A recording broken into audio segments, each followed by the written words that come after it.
question 3 on paper 2, which is question 3 on paper 1. That was a bad start. Which is the structure question. So I'm just going to share a file with you now. Okay. Shout out if you. Oh no, you don't want to see my emails. I don't think.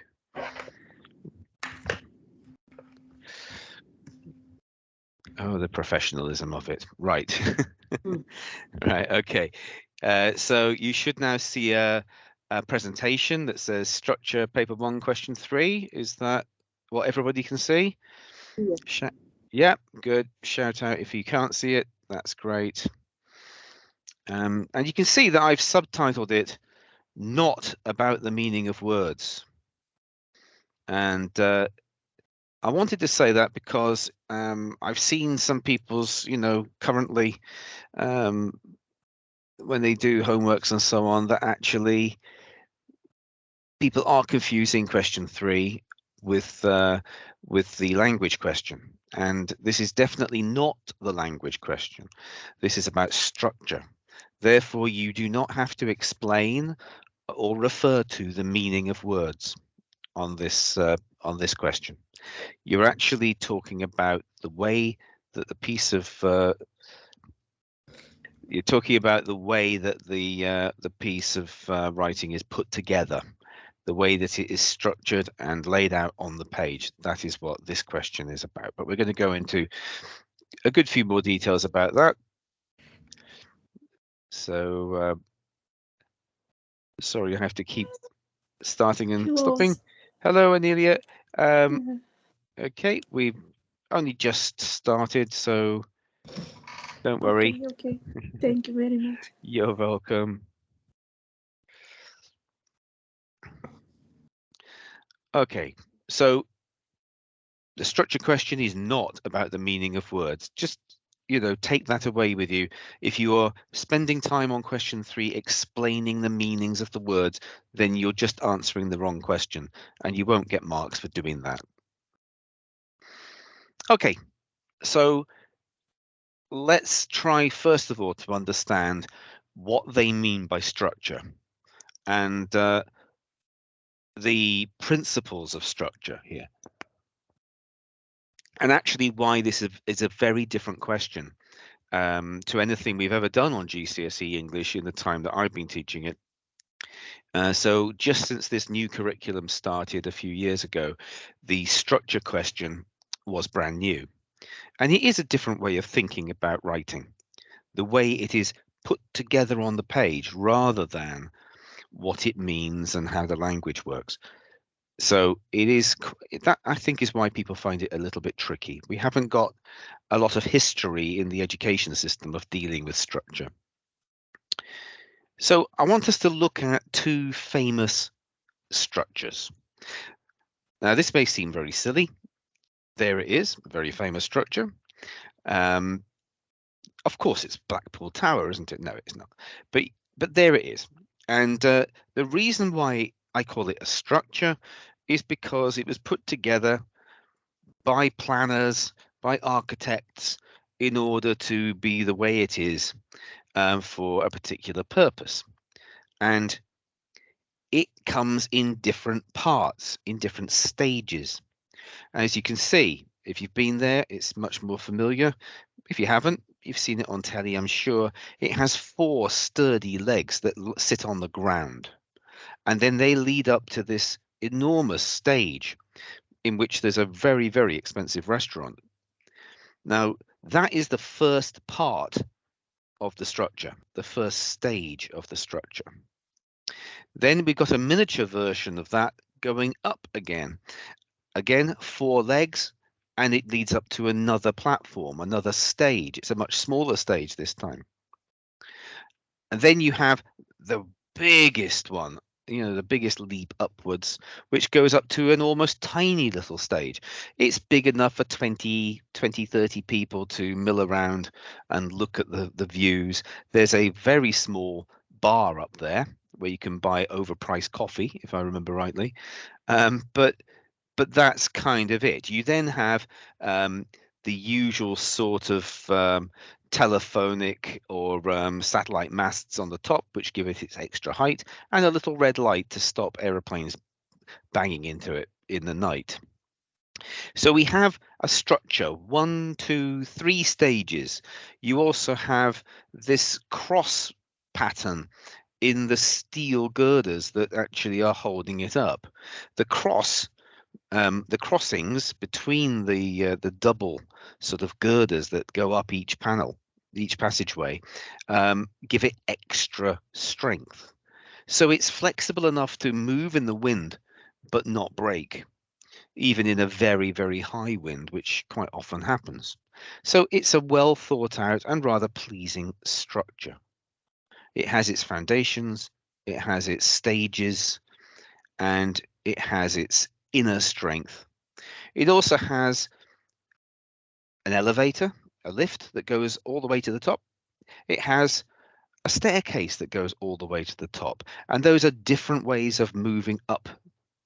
And so they're also parts of the structure as well. The movement up towards the top and back down again by either method is also part of the structural planning of this piece of work. Now, I am literally saying that when you look at a piece of writing, you should also think of it in the same way as an engineer might think of a project like building a tower like this. You are looking at the foundations, you are looking at the parts, you are looking about how the parts of the text are joined together and linked. How does the narrative run through all the different parts? How is it being held together? We call holding together in this context cohesion, which just means glued together. So when we are looking at structure, we are looking at the parts of the text and how those parts are linked and held together. And we identify them with their different names. It is different when it's a piece of writing, but the principles are the same. So let's have a look at a little bit of type of writing which actually has a very definite structure, and it's quite easy to see it. And that is the classic limerick structure. The limerick is a comic poem, very old, this form, and is usually a little bit on the rude side, but it's meant to make us laugh. And the last line is usually the punchline, which has the comic element in it. So the classic limerick structure is demonstrated here. What I mean by that is, in order to be counted as a limerick, it must have this structure. So this structure is repeated in everything that would call itself a limerick. I want you to see if you can notice what the rules of the limerick are from this example. There was an old drunkard of Devon who died and ascended to heaven. But he cried, "This is Hades. There are no naughty ladies, and the pubs are all shut by 11.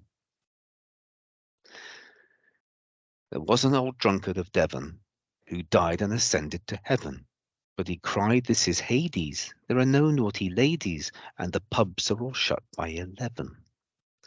Can you see any pattern or structure in this piece of writing? Just call out to me.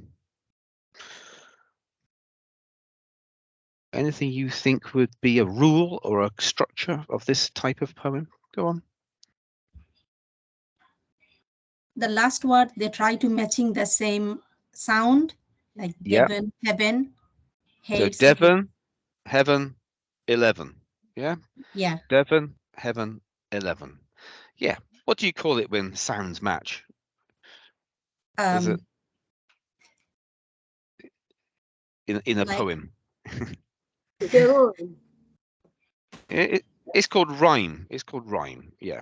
So it's a rhyming poem, and you've got the first rule you would say is that the last word of line A, line B, and line E rhyme. So that's the same for all limericks.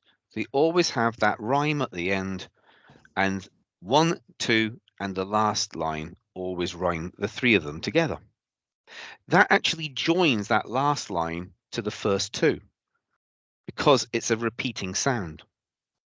And that joining together gives it its cohesion. Now, the other two lines, they rhyme together, Hades and ladies. Yeah. So those two lines rhyme together, and these three lines rhyme together. So it's got an A, B, B, A structure. We're not doing poetry in the exam, so you don't need to worry about rhyme schemes, but you can see how that gives it a nice structured, cohesive sort of feeling. Everything's joined together. The middle two lines and the other three lines are joined together by the rhyme. Anything else you notice that might be a pattern that repeats, perhaps?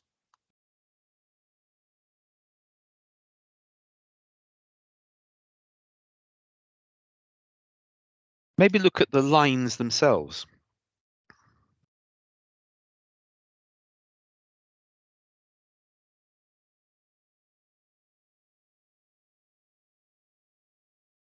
No?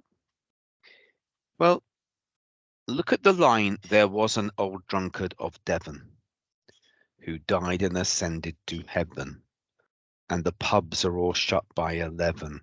These three lines are the same length, and they have the same number of beats. They have the same rhythm. There was an old drunkard of Devon who died and ascended to heaven, and the pubs are all shut by 11. They all three of those lines are long, and they have the same number of beats, the same rhythm, and that joins them together in their similarity. It's not just the rhyme, it's also the rhythm and the length. But the other two lines are different. They're visibly shorter, aren't they? And they're also faster. But he cried, this is Hades. But he cried, this is Hades. There are no naughty ladies. So a very quick and shorter line length and rhythm. There was an old drunkard of Devon who died and ascended to heaven.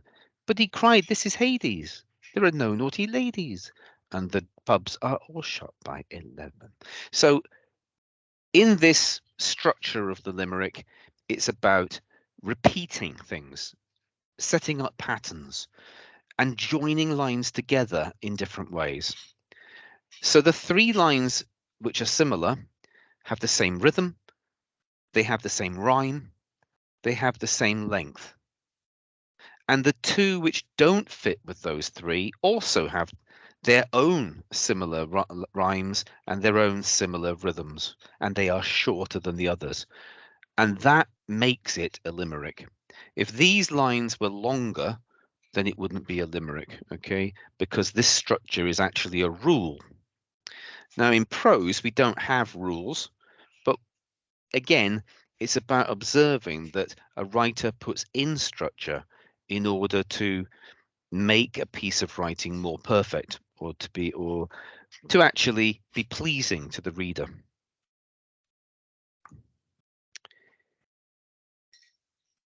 So what do you already know about paper 1, question 3, the structure question? What do you have to do on it? If you're a bit hazy, that's all right, because we're going to go through it. But is there anything you already know about paper 1, question 3? Anything you're sure of?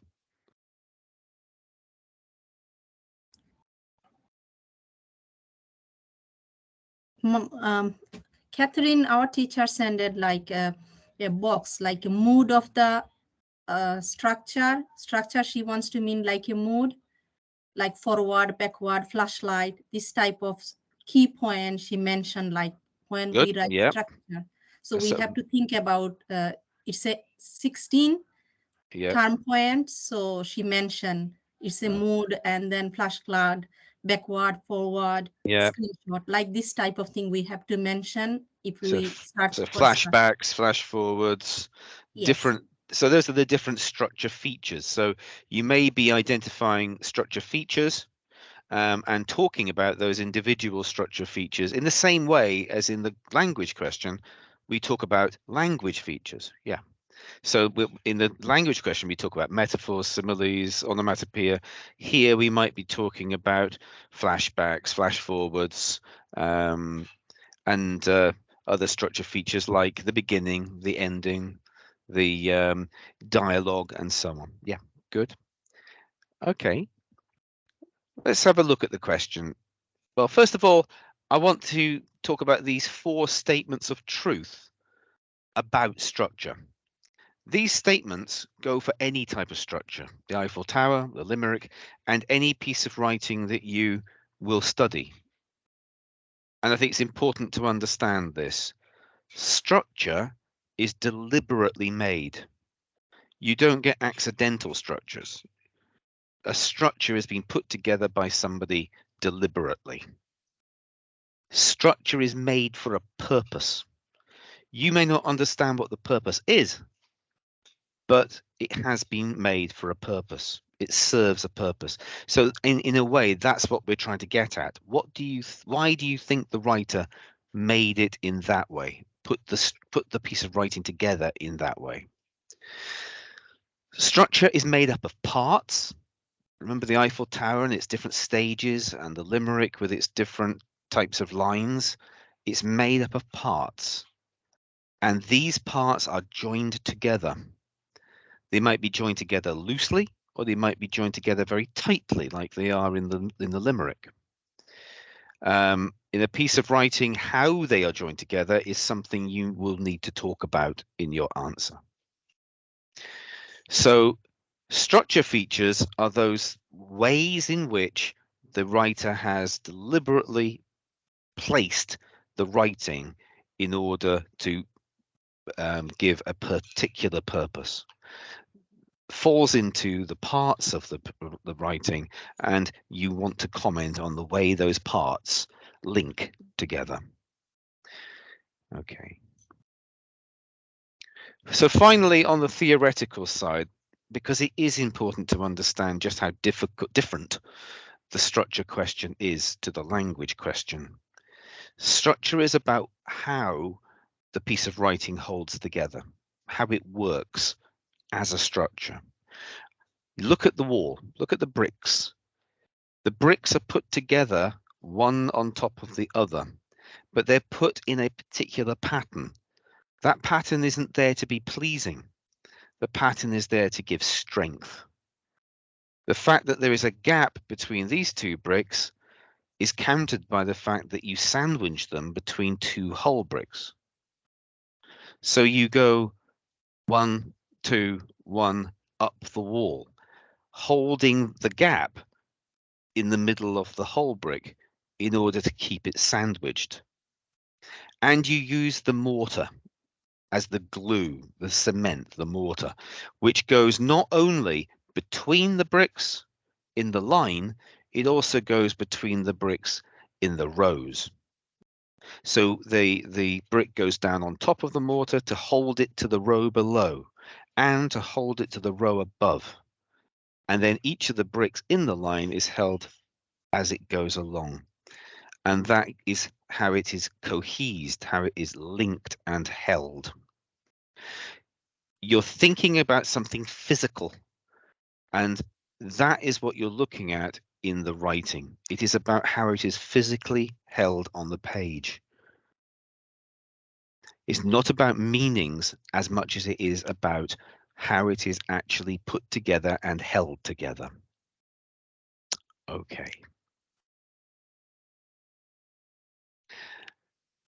So one of the good things about question 3, you might say it's the only good thing about question 3, but it is that it is always the same on every paper. This is exactly as it will be when you open the paper on the 5th of May. So how has the writer structured the text to interest you as a reader? They don't change it. Obviously, it's applied to different texts, so it's always a different question, but what you need to do is always the same. How has the writer structured the text to interest you as a reader? So you need to identify the methods of structure that the writer has used, and then you need to comment on how that would interest yourself as a reader, or indeed another reader. But it's put in that way to give you an opportunity to actually invest yourself into the, and your own reactions to the text into the question. You're given 3 bullet points, and these bullet points are very generous. The exam board have given you these. It's not always the same on different questions, that the questions help you so much to answer the question. All you have to do is do each of these things. So each of these bullet points is a paragraph of your answer. You're writing 3 paragraphs, and your first paragraph is going to be about the beginning, and the second paragraph is going to be about a change of focus, and your third paragraph is going to be about another structure feature that you notice in the text. Just stick to these bullet points. Don't go wandering off. Always do the beginning, always do a change of focus, and then you will be able to pick out a structure feature, because the piece of text they've chosen will have at least 1 or 2 other ones in it. So do pay attention to the bullet points. I've seen people answering and not just, it's as if the bullet points weren't there on the paper, and they don't do as well as they could. I like to make things as simple as possible, and give people a way of remembering and understanding what they should be doing.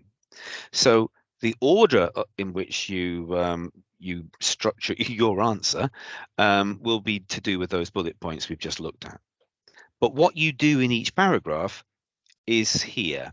I call it a magic bullet because it's about something that gets straight directly to the details of how to answer it. So you must first of all identify a structure feature. You are given what structure feature to look at in your first paragraph. It is the beginning. And you are given it in your second paragraph. It is a change of focus. So those are 2 structure features. You don't even have to think about them. That's what they are. And then you need to say, what does the structure feature do? Why and how does it do that?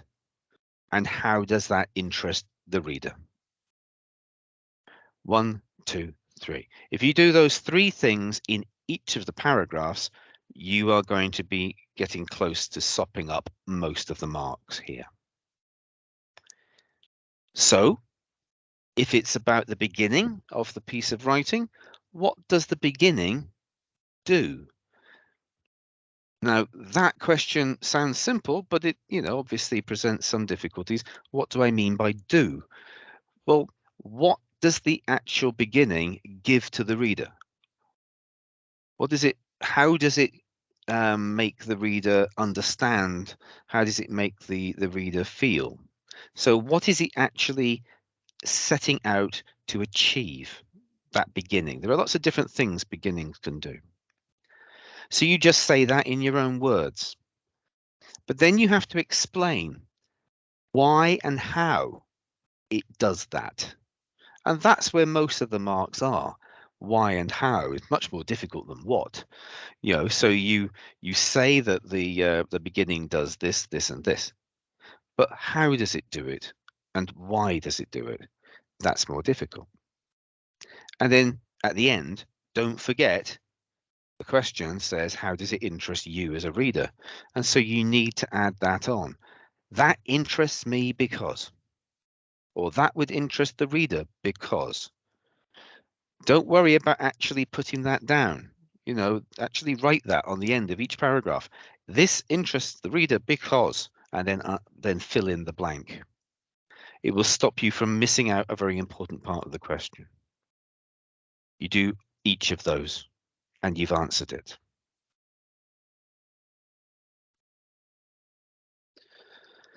So that leads me to create a plan for you, which actually changes slightly as we go through the answer.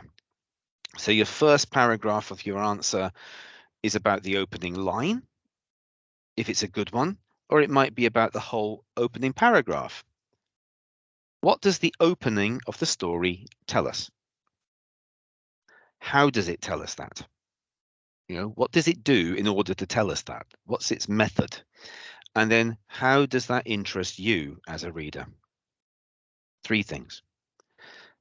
Paragraph 2 might be about a couple of changes of focus. I would actually say, revising it a little bit actually, and say, you know, if you're looking for a good but maybe not spectacular answer, 1 is enough, to be honest. If you do all 3 paragraphs, 1 is enough. So maybe 1 or 2 changes of focus. You have to say what they are. What are these changes of focus? It's probably one of the most difficult things. You can't just say it is a change of focus. That means nothing. You have to say that it was focusing on X and now it's focusing on Y. If there isn't a change, then it's not a change of focus. So maybe it was talking about the men and now it's talking about the women. That is a change of focus. It was set during, you know, paragraph 2 was set during the day. And now we're talking about, in paragraph 3, we're now talking about the nighttime. That is a change of focus. Anything that is a real change, and you have to say what has changed. You then need to say, what do they show us, this change? So this change of focus, what does it show us? How is it a change of focus? Explain it. And then finally, how does that interest you as a reader? And the third paragraph is free for you to choose one other structure feature. So the difficulty with this one is finding another structure feature. So that's where it comes in, having a list of structure features that you might look for. They're not all going to be in the piece of writing, but at least 2 or 3 of them will be. You have to identify that structure feature. You have to say what it is. You can't just say it's a structure feature. You have to say what type of structure feature it is. Put it in your own words, but you have to explain why it is a structure feature. Explain how it works. How does the structure feature work? And then again, finally, how does this interest you as a reader? Now, this feels a little bit repetitive, and I'm afraid it is. You know, it's a format, it's a formula. And if you go in with the formula in mind, then it makes maybe writing the answer a little bit easier. If you're super duper and you know exactly what you're doing and you've got all this under your hat, you don't need these sorts of things, but most people, most of us do. Okay. So any questions so far on anything we've said so far? We are going to go on to look at real examples, but anything bamboozling you? Gramin, not clear, like identify third paragraph, another structure feature. What do you mean by another? Like how to explain another? Well, what I'm talking about is what it says on the question. Remember, the question says, how has the writer structured the text to interest you as a reader? Then in the bullet points, it tells you to talk about the beginning. It tells you to talk about changes of focus. And it says any other structural feature that interests you. So that's why I wrote that. You've got to identify another structure feature. You will have talked about the opening. You will have talked about a change of focus. You now have to identify a different structure feature for your third paragraph of your answer. Is that okay? It could be dialogue. It could be a flashback. It could be a pattern that emerges in the text through repetition. All of those are structure features, but you just have to say the writer also uses this structure feature and explain that. You have to find it yourself. Okay? Yeah. Anybody else? Anything that I can explain? In any case, it probably become clearer as we use this and move on. So I'm looking at a text that was that some of you may have seen before. It's about Mr. Fisher, and so we have this this little bit from a story. This is the opening. Then this is the first paragraph. So we are looking at how does the what does this opening paragraph give to us as readers? What is it telling us? So Mr. Fisher lived alone in a small terraced house in the center of town. He did not own a car and therefore preferred to do as much as he could of his weekend marking in the form room after school. Even so, there were usually 2 or 3 stacks of books and papers to take home on the bus. So that's the way the story opens. What does the opening of the story tell to the reader? What does the opening do? What does it give us?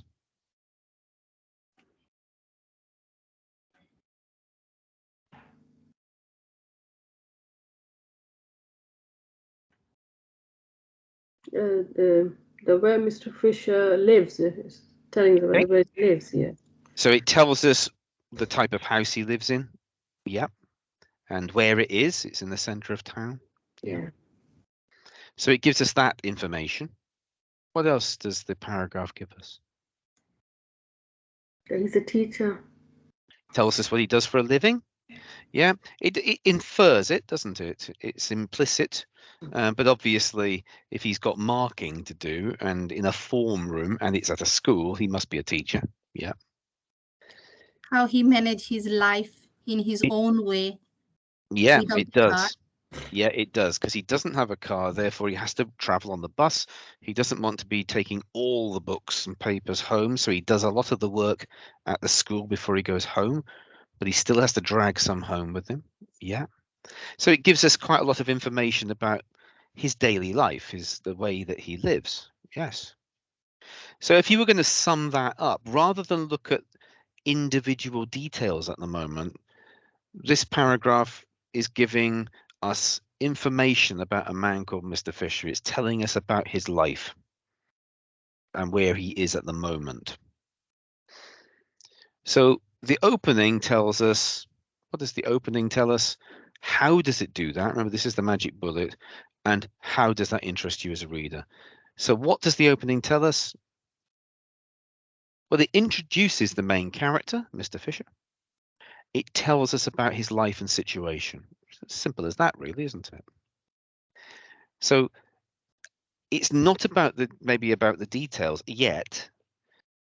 What does it do? It introduces the main character and it tells us about that main character's life and situation. That's what it does. And the difference here between describing the first paragraph and telling me what the paragraph does. Let's say I've got a beautiful new vacuum cleaner, for hoovering the floor. And I say, what? And you say, what does that do? Well, if I start telling you how beautiful it is and look at the handle, and hasn't it got a lovely, a place for wrapping up the extension lead, and it's got all these different nozzles, you'd say that isn't telling me what it does. What it does is it is a machine for cleaning the carpet. That's what it does. Do you see what I mean? It's a factual question. What does the opening tell you? It introduces the main character and it tells us about his life and situation. Now, the second little mini question is, how does it do that? And it does that through giving us lots of details about his life. So those details that you were picking out about he lives alone, he doesn't have a car, he's a teacher, these are details that sum up to telling us about his life and situation. So how does it tell us about his life and situation? It does that through telling us things about his life, through details. And then you just need to give a couple of examples. For example, he's unmarried. He might be lonely. For example, he's a teacher. Yeah, you don't need to go into lots of detail. You just need to say a couple of the important ones. And you need to evidence what you say, because these are points that you're making. You have to evidence them with bits of the text. So possibly lonely comes from lived alone. Not rich comes from did not own a car. He's a teacher comes from something like weekend marking. And the fact he works hard, 2 or 3 stacks of books. These little quotes back up what you've said. They're evidence. You don't have to explain what they mean. You don't have to analyze any of the language. You're just using those quotes to back up the statements that you've made.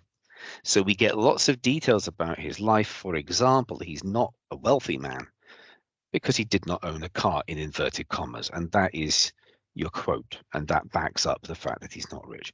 It could also, it could also, of course, be that he can't drive. But if he was rich and he couldn't drive, he'd probably get a taxi, not go home on the bus with all those books. Yeah. So it's making reasonable comments about what is happening in that beginning. But it's about the fact that there are details. It's not analyzing what the details are. So factually, we're introduced to the character. We're told about his life and situation. How does it tell us about his situation and his life? Through giving us details about his life. For example, 1 or 2 of these. And finally, how does that sort of thing interest you as a reader? How does that interest you as a reader? The that I'm talking about is, how does finding out about the main character's life and situation interest you as a reader? And it seems reasonable to say that looking at his life and situation makes me, the reader, feel sympathy for the character, as if he were a real person. It makes me feel, oh, I understand a bit about his life. I can visualize his life. And that gives me sympathy for him. So now I'm connected to him as a reader. And that makes it interesting because he's like a real living character. And I want to see if his life will change, if he will have any. He seems unhappy. Maybe he'll have an adventure. Maybe he'll change in some way. I want to read on to see if he will. It's quite tempting with this bit about how does it interest you as a reader to simply say on all 3 paragraphs to say, oh, it makes me want to read on. But you can't just say that. You have to say it makes me want to read on because. And sometimes it won't be I want to read on. It might be more about it gives you an experience or a feeling. It interests me because now I understand more about him as a person. These are more interesting things, that ways of saying it interests you as a reader. Okay, so that actually is what you do with the opening. And I think I've made it as simple as possible. Any questions on the opening and how to write about it? Using the magic bullet, what does the opening tell us? Just, get rid of all the other stuff that's confusion and just focus on what does it actually do, this opening. It introduces Mr. Fisher. I mean, Mr. Fisher is the first words on the first line, and it tells us about his life and the way he's living, his situation. Yeah. And then how does it do that? Through giving us lots of details about his life. And you give a couple of examples to prove what you've said. And finally, how does that interest you as a reader? You can say anything you like. It makes Mr. Fisher come alive, makes me think that he's a real person, and therefore I'm interested to see how his life will go, or whether he'll be involved in maybe he's going to have a romance. Yeah. But now I can visualize him. I can see his life because of the details that have been given to me. Any questions about any of that?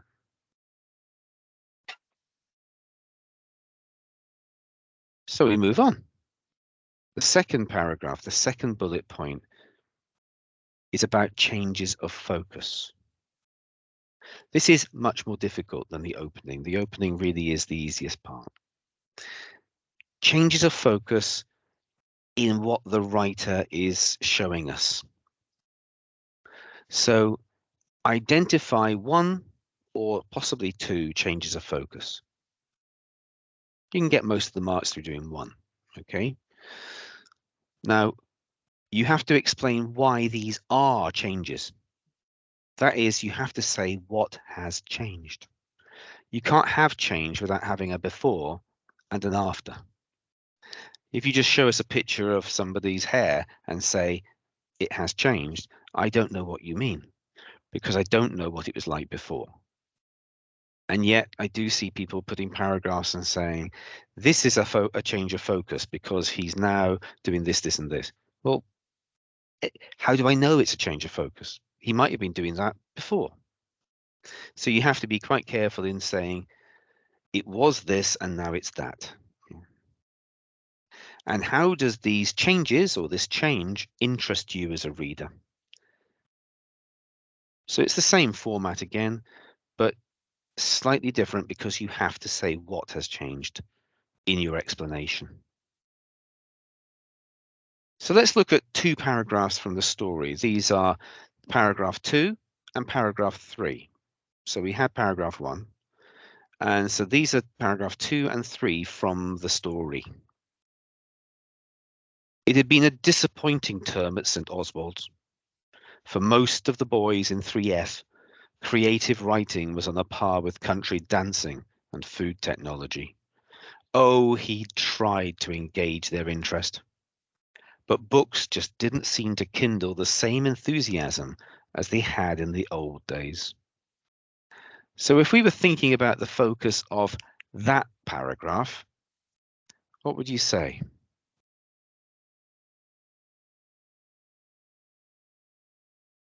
I think the mood is still not very excited. No, it feels quite sad, doesn't it? Yes, yes. Yeah, he uses the word disappointing. And then there's this, oh, he tried to engage their interest. That sounds very sad, almost like a sigh. You know, things just aren't the way he wants them. The boys don't like creative writing and they don't like reading books. They think that, and remember, these are boys, these are boys, and they think that creative writing is just about as good as country dancing. Now, a school that does country dancing, okay, but they're probably not as interested as they might be. So yes, it's a bit of a depressing paragraph. It's showing why he's sad and the things that frustrate him in his life. We might guess that he's an English teacher and he's trying to get kids interested in reading and interested in writing, and they're just not. That's pretty dispiriting for an English teacher. I can tell you as an English teacher. But then look at the second paragraph that we're comparing, that we're showing that there's a change of focus between these two paragraphs. Mr. Fisher remembered a time, surely not so long ago, when books were golden, when imagination soared, when the world was filled with stories which ran like gazelles and pounced like tigers and exploded like rockets, illuminating minds and hearts. He had seen it happen, had seen whole classes swept away in the fever. In those days, there were heroes. There were dragons and dinosaurs. There were space adventurers and soldiers of fortune and giant apes. In those days, thought Mr. Fisher, we dreamed in color, though films were in black and white, and good always triumphed in the end. Now, the focus of this paragraph is very different. Yeah, and it's full of color and excitement and magic. And that is what he associates with reading and creative writing when it was at its peak, when the kids were really, really enthusiastic, and whole classes would just get so enthusiastic about their reading and their writing. This is what he wants it to be. This is what it used to be and could be again, he hopes, in comparison to that first paragraph. So, identifying the change of focus, how does it change from paragraph 2 to paragraph 3? The change of focus that happens in that space there. The writer is focusing us on his sadness and his disappointment, and then focusing on the joy that he used to have with and the boys used to have with their reading in days gone by. So explain why these are changes. The first 2 paragraphs focus on Mrs. de Fisher's life as a teacher and introduce the fact that he is unhappy that boys have lost interest in reading. So the first 2 paragraphs together, the one that we read before and this one, they suggest that he's unhappy that the boys have lost interest in reading. It's fair enough. But paragraph 3 changes the focus to show what reading should be like. Exciting, amazing, and wonderful. And the quote that I'm giving there for that, to make sure that I've evidenced that point, is "We dreamed in color." Yeah. So in a black and white world full of black and white films and black and white television, books could make you dream in color. There may be a suggestion there why actually the boys aren't that interested now is because they have color TV and they have video games and they have computers and tablets, and the world has changed, and maybe there are more exciting things than sitting in the corner of the room reading a book for boys of a certain age. So that explains why it's a change from paragraphs 1 and 2 to paragraphs 3. Because he was focusing on how unhappy he is about them losing interest, and then he's showing it. But paragraph 3 is all about what it should be, what it used to be, in fact. That's a change of focus. Because you can see that it's gone from one thing to another thing. How does the change interest you as a reader? Well, this is one way of putting it. It's a bit long-winded. And remember, you don't have to write in this long-winded way. You can cut through that a bit. You're not given any marks for the style of writing. So you can put note form. You can use almost like a bullet point style if you want to, as long as the content's there. We are shown why Mr. Fisher is sad and lacks interest in his work. He looks back to a time when he felt introducing books and reading to his pupils was exciting and life-changing. But that has changed in modern times. This takes meaning away from his life, and we can feel sad for Mr. Fisher and connect to him as readers. I want to read on and see if he will find happiness and meaning in his life. So now the reason I want to read on is an emotional one. I care for him. I understand why he's sad and depressed, and I want to see if he's going to find something to cheer him up and make him live again. But as I said, you can say it quicker than that. This is perhaps a little bit over pedantic, but hopefully you can see the point there. Any questions about this second paragraph of the answer, the one about changes of focus?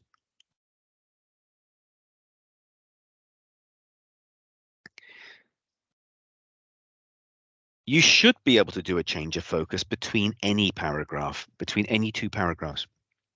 Because if you think about the rules of paragraphs, you only change the paragraph when something major changes.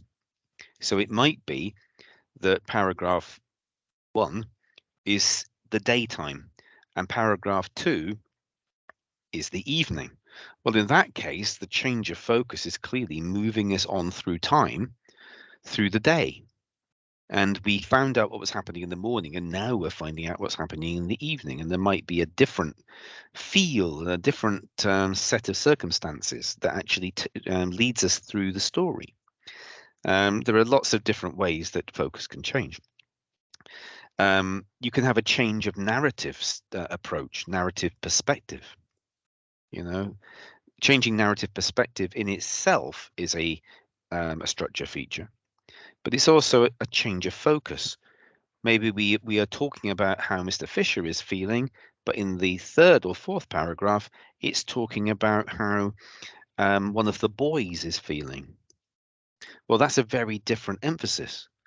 Seeing the teacher's world and then changing focus to seeing the pupil's world is a big change of focus.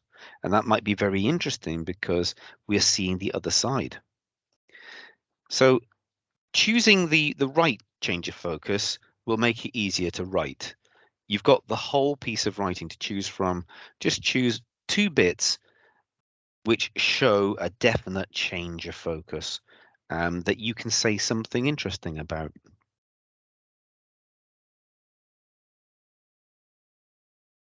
Okay? You're very quiet. I just want to ask, Okay. do we have to write a lot about the changes, like from the first paragraph and it changes as in the last paragraph? Do we have to write a lot, like? No, I mean, obviously, this question is worth 8 marks. Yeah. So 10 minutes tops. That's what you've got to write the whole thing. And in order to answer it fully, you have to write 3 paragraphs. So that's why I was saying that this that is in front of you is too much. You know, you need to get it a bit sharper than that, and maybe bring down the content. You don't have to. You know, you shouldn't be writing masses on this question. Yeah. Because in order to do 3 separate points, 3 separate paragraphs, keep them fairly brief, but just make sure that you are doing it efficiently, because you could write a lot and not answer the question, or you could actually write a little bit and absolutely nail it. Yes. So knowing what you've got to do is the key. Yeah. Okay. In real exam, we will get paragraph-based sources, or if we got diary, like sometimes we got diary or personal experiences. So how we going to sorted these things? Even if well, no, it won't be a diary because this is on paper 1. On paper 1, you will only get a page from a novel or a page from a short story. All right, so paper 1 is literary fiction, and you will only get that for this question. There is not a structure question on paper 2. It's only on paper 1, and will only be looking at a page from a short story or a novel. Okay, so yes, it will be paragraph based. There won't be any headings or anything like that.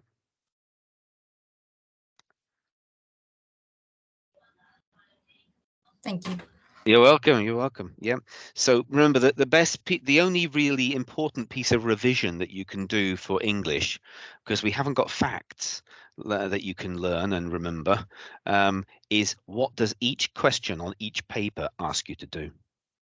And I think that's the most important thing for you to get into your minds when you go in there to the exam hall, is what will I have to do on question 2 and question 3 and question 4 and question 5? If you know what the examiner wants you to do and how they want you to answer it, obviously you can't revise the text because that's a surprise. You know, you haven't seen it before, but you can revise what you need to do on each of the questions. And listening to people like me and your tutor talking about the question will maybe say it a little bit differently. There are videos online. If you Google AQA paper 2, AQA English GCSE paper 2 question 1 or question 3 or whatever it is, you will find that people have put up their 10-minute videos, 20-minute videos, and they will explain it differently as well. Just find a method that fits with, that makes sense to you, and that you can understand and you feel you can replicate. Everybody cuts it slightly differently, but understanding what the questions want you to do is the key skill for answering these questions, I think. Okay. Now, the third paragraph, the end of your question, is the one that's really there for the high flyers, the ones who need to get 7 or 8 on this question because they want to be getting, you know, the high grades overall. Paragraph 3 is the one you can leave out if you are just interested in a pass, because it'd be quite good to get 5 or 6 on this question, and you can do that without doing paragraph 3. But if you want to go for it, there should be some really obvious structure features there, just lying there for you to write about. Identify that structure feature. Say what it is in your own words, or use a piece of terminology if you know the terminology. Don't stress about terminology words, either on this question or on the language question. The examiners are much more interested that you understand the ideas, the concepts, rather than can parrot off, you know, $10 words. So here in structure, the structure terminology isn't as well founded. It isn't as traditional. So we don't have fancy names like metaphor and simile and onomatopoeia, but you can talk about a close-up. You can talk about a flashback. You can talk, you know, and those sorts of ideas mainly come from cinema. If you think about it, you know, we go in, we zoom in very close on a particular detail, you know, and that is actually what the camera does in a film. And using that kind of film talk does help to understand the structure of the piece of writing. So you have to identify the structure feature, you have to explain it, and then you have to, of course, say why it interests you as a reader. Now, just in the piece of writing that we've looked at so far from Mr. Fisher, did you see another structure feature?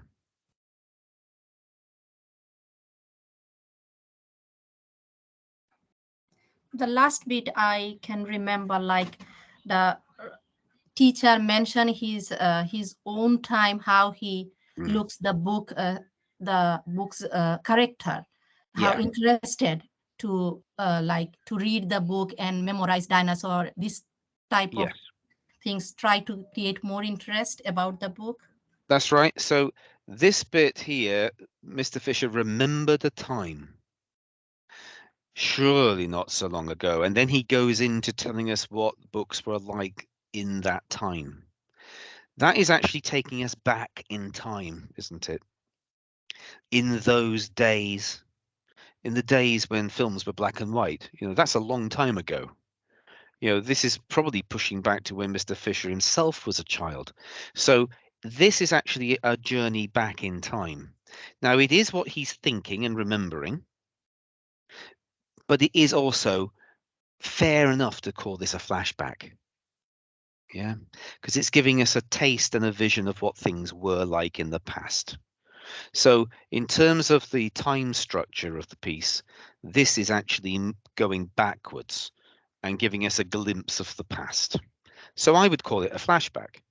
And if there's a flashback, sometimes flashbacks are really obvious and it just says, you know, 20 years ago, and then it, you know, other times it's more of a remembrance inside the head of one of the characters, like this one, but it's still a flashback.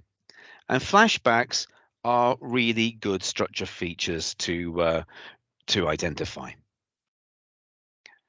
Here are some of the most common structure features. Actually, you know, you could have pages of them if you look online, or you've probably been given handouts where there's dozens of the damn things.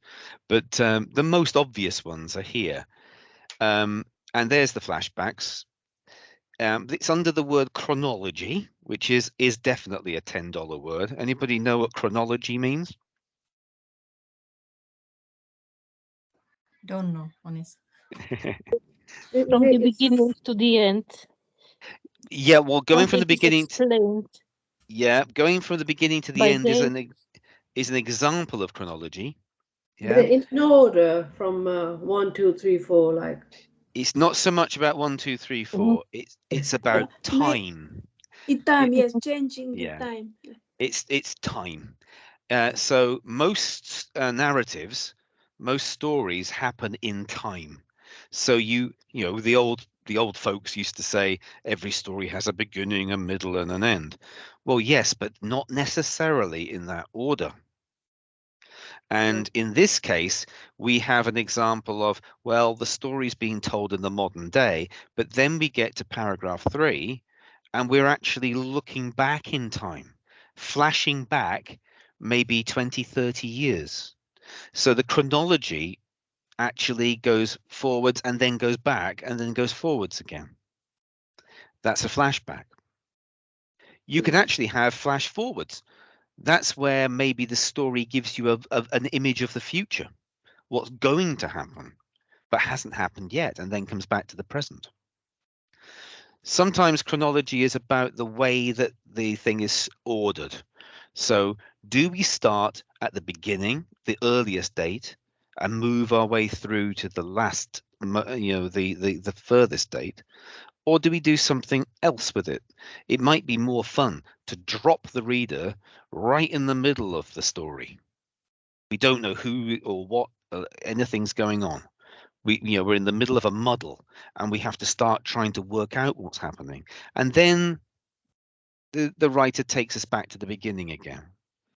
And oh yes, now it's all starting to make sense. And then finally we get the ending. That way of telling a story, starting in the middle, going back to the beginning, and then going on to the end, is one of the oldest ways of telling stories in Western literature. Probably the oldest story that we have from the Western civilization, as opposed to the East, is Homer's Odyssey. Going back to about 800 years before the current era, so 800 years before Christ, BC.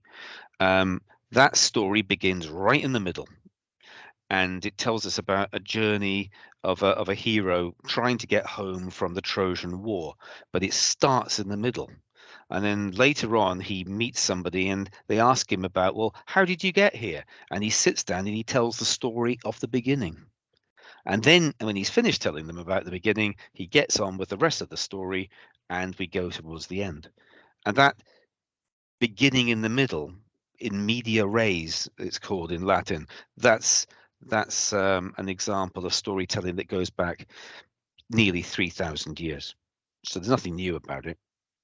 So identifying what the writer's doing with timelines, that's an interesting thing to talk about. Here, of course, in this example, we do have a flashback. We don't have dialogue or conversation, where characters are actually talking to each other in inverted commas, in direct speech. When characters start talking to each other in speech, that is also a structure feature. It's a decision that the writer's made. Rather than tell us what the characters are saying, he shows us or she shows us and lets us hear what they're saying by having them talking to each other in character. And you learn so much about the characters and their relationships through hearing them speak. And so that is always a useful dialogue. Dialogue is always a useful structure feature. Oftentimes they will give you a piece of writing that has a short bit of conversation in it. That is an excellent structure feature to talk about. And we've already mentioned changing narrative perspectives. So you're talking about he did this, he did that, he sat down, he went to the door. But then maybe later on in the story, it starts with I did this, I did that. Well, that's a totally different narrative perspective. It may be a different person, but it's now about what that character sees and feels from their point of view. as opposed from the point of view of somebody looking at them. A change of perspective can be very arresting. There's one in your book, a very short piece in your textbook, where a man and a woman are having a picnic in the middle of a field, and then they get attacked by these men running at them.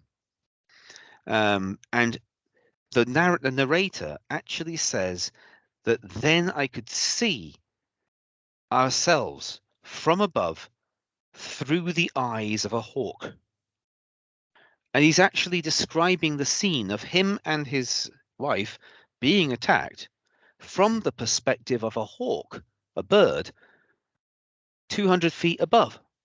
And he says that he can see through the eyes of that hawk. Now, clearly, that's not something that we could normally do, but you can do it in fiction. You can do it in a story, but it's a fantastic and weird thing to do. The change of narrative perspective is extraordinary because your narrator, who's actually being attacked on the ground, is explaining it and describing it as if they were flying high above, literally inside the brain of a bird and looking through the eyes of the bird. That would be a completely mad perspective change to try and explain. And it might interest us because it is so crazed. Why did the writer do that? I don't think you'll be given anything that unconventional, but because they aren't trying to cause people to run screaming out of the exam hall. So there you have just a few different types of structure feature, but there are lots of them. But I would just really maybe hold in mind those ones, because you're bound to get at least one of those.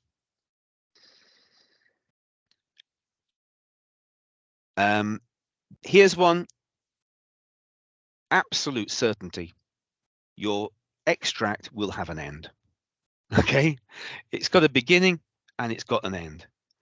So if in doubt and you don't find any of these clever things or you just panic, you can always write about the ending, just like you wrote about the beginning. Yeah? So if in doubt, write about the ending. So say what the ending does. Endings do different things. So remember, it's not the end of the actual story or the end of the book. It's just the end of that section. But nevertheless, it's a sort of an ending. And it can leave you with unresolved problems, you know, like a cliffhanger. Everybody's in trouble and, oh my gosh, what's going to happen next? You know, and the reader just wants to turn that page and read more because they're so excited and they just have to keep reading because it's so exciting. Or the ending might remind you of the beginning, of the opening.